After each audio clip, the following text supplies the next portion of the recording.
নমস্কাৰ শ্ৰদ্ধেয় ৰাইজ কেইটামান কথা ৰাইজৰ আগত মুকলি কৰি দিয়াৰ কাৰণে কথা কোৱাৰ কাৰণে আহিলো যোৱা কিছুদিন ধৰি আমাৰ মৰমৰ জুবিনৰ ঘটনাটোৰ পাছত চাৰিপিনে বিৰাট ৰাইজ দুখত নিয়মান হৈছে আমাৰো কাৰণে আমাৰ বুকুৰ আপোন মোৰ অতি একেলগৰ ফিলচফাৰ ফ্ৰেণ্ড গাইড মানুহজনৰ ঢুকোৱাৰ পাছত আমি খুব নিয়মান অৱস্থাত আছো আৰু কিছুমান কথা ক'বলৈ ওলাই আহিছো কাৰণ ইমান বেছি ভুৱা কিছুমান কেম্পেইন হোৱাৰ কাৰণে আমি কথাখিনি ক'ব চেষ্টা কৰিছো শ্ৰদ্ধেয় ৰাইজ মই গুৱাহাটীলৈ যোৱাৰ কথা আছিলে আজি কিন্তু ইমানেই বেছি মোলৈ মেছেজ আহিছে আহিলে মাৰিম কাটিম প্ৰায় কেইবা হাজাৰ মেছেজ আহিছে যে গুৱাহাটীলৈ গ'লে কাটিম বুলি সেই প্ৰেক্ষাপটত যাব পৰা নাই সেই সময়ত খুব মন আছিলে গৰিমাৰ ওচৰত থিয় দিয়া মোৰ পৰিয়ালৰ নিচিনা মোৰ ভগ্নী গৰিমা বা দলটোৰ লগত এই ঘটনাটোৰ পিছত থিয় দিব পৰা নাই কিন্তু কিয় পৰা নাই ৰাইজ গম পাইছে কাৰণ আমাক থ্ৰেটনিং কৰা হৈছে কিন্তু আচলতে জুবিন গাৰ্গক মৃত্যুত আমি দুখী নেকি এই কথাখিনি খুব কিছুদিন ধৰি ছ'চিয়েল মিডিয়াত কিছুমান ব্যক্তিয়ে টিআৰপিৰ আশাত মামাকে দুখী সজাই কেংগেৰু কোৰ্ট পাতি যে নিজৰ ডিগ্ৰী দিলে কিন্তু আচলতে কথাটো কি জুবিন গাৰ্গক আমি কিয় মাতি আনিছোঁ শ্ৰদ্ধা ৰাইজ আমি যিটো নৰ্থ ইষ্ট ফেষ্টিভেল ডিল কৰোঁ সেইটোত উত্তৰ পূবৰ বিভিন্ন সংস্কৃতি বা খাদ্য বা পৰ্যটনৰ প্ৰসাৰ কৰা হয় প্ৰথম 2013 চনত পাতোঁতে আমি জুবিন গাৰ্গৰ লগতে কথা পাতিছিলোঁ তেখেতেই আমাক ব্ৰেণ্ড এম্বাছেডৰ হিচাপে গাইড কৰিছে যে মই সংপৃক্ত থাকিম অনুষ্ঠানটো আমি একেলগে কৰিম টিভিত বা বিভিন্ন মিডিয়াত তেওঁ বহুবাৰ কৈছে যে শ্যামকানুৰ সৈতে মিলি আমি নৰ্থ ইষ্ট ফেষ্টিভেল পাতোঁ দিল্লীত বা বিশ্বৰ বিভিন্ন ঠাইত তেওঁ নিজে ইয়াত সংপৃক্ত আছে বুলি বহু ভিডিঅ' আছে মই আপোনালোকক জনাম দেখুৱাম এই ব্যক্তিজন আমি যেতিয়া বাহিৰত অনুষ্ঠান য'তে কৰোঁ আমি তেখেতৰ পৰা আলোচনা কৰোঁ আৰু যিহেতু আমাৰ ব্ৰাণ্ড এম্বাছেডৰ আৰু যেতিয়া আমি বিদেশত কৰিলোঁ দুইবাৰে তেওঁ বেংককত গৈছিলে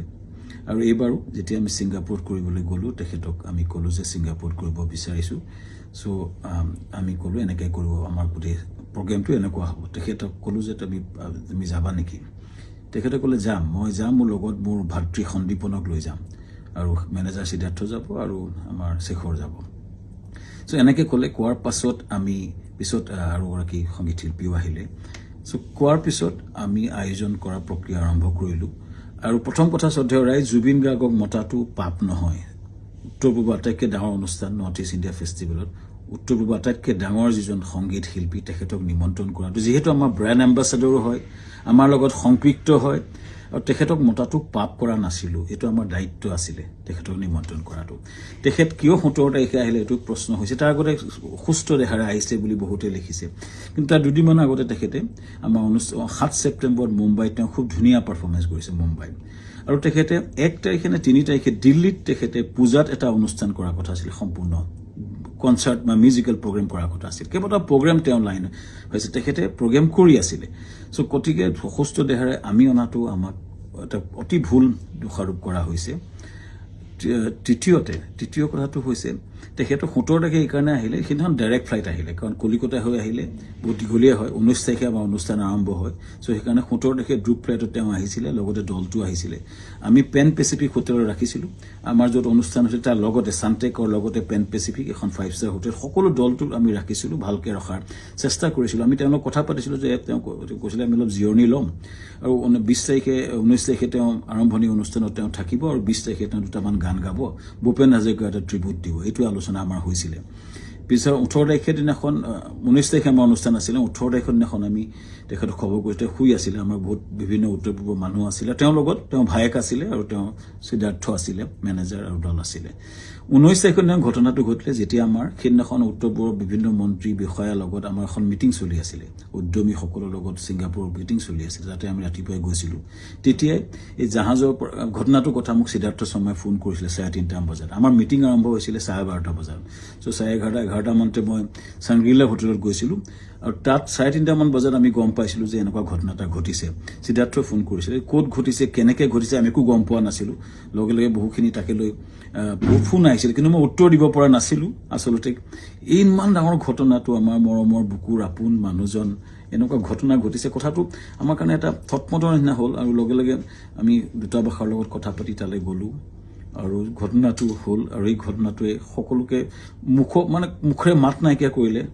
আৰু গম পাই লগে আমাৰ অনুষ্ঠানটো বাতিল কৰা বুলি আমাৰ হাই কমিছনে নিজস্বভাৱে ঘোষণা কৰিলে আৰু অনুষ্ঠান তাতে বাতিল কৰা হ'ল তাৰ পিছতো কোনোবাই উলিয়াইছে আমি প্ৰগ্ৰেম কৰি আছিলোঁ বুলি কিন্তু আচলতে আমাৰ ভাৰতৰ ৰাষ্ট্ৰদূতাই এইটো ডিক্লেয়াৰ কৰিছিলে অনুষ্ঠানটো সম্পূৰ্ণ বাতিল কৰা হৈছিলে আৰু সেইটো পিছতো আমি টিমটোৰ লগত লাগি কেনেকৈ আমাৰ পাৰ্থিৱ শৰীৰটো গুৱাহাটীলৈ পঠাব পাৰি তাৰ লগত মই কাম কৰিছিলোঁ সিদ্ধাৰ্থৰ লগত আমাৰ মৰ্গত আমাকে যাবলৈ দিয়া হৈছিলে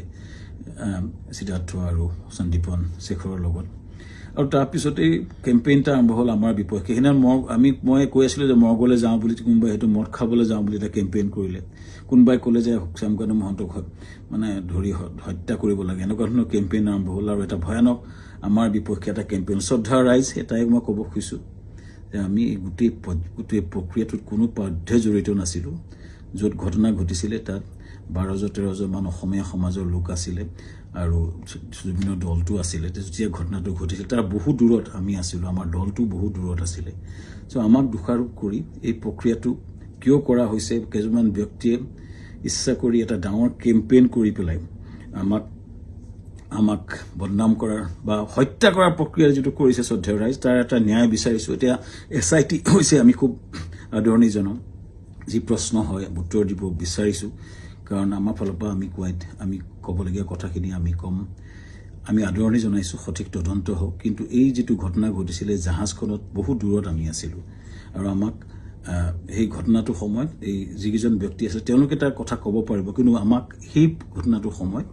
আমাক সম্পৰ্কে কোৱা আমাৰ একচুৱেলি আমি নাজানিছিলোঁ কিন্তু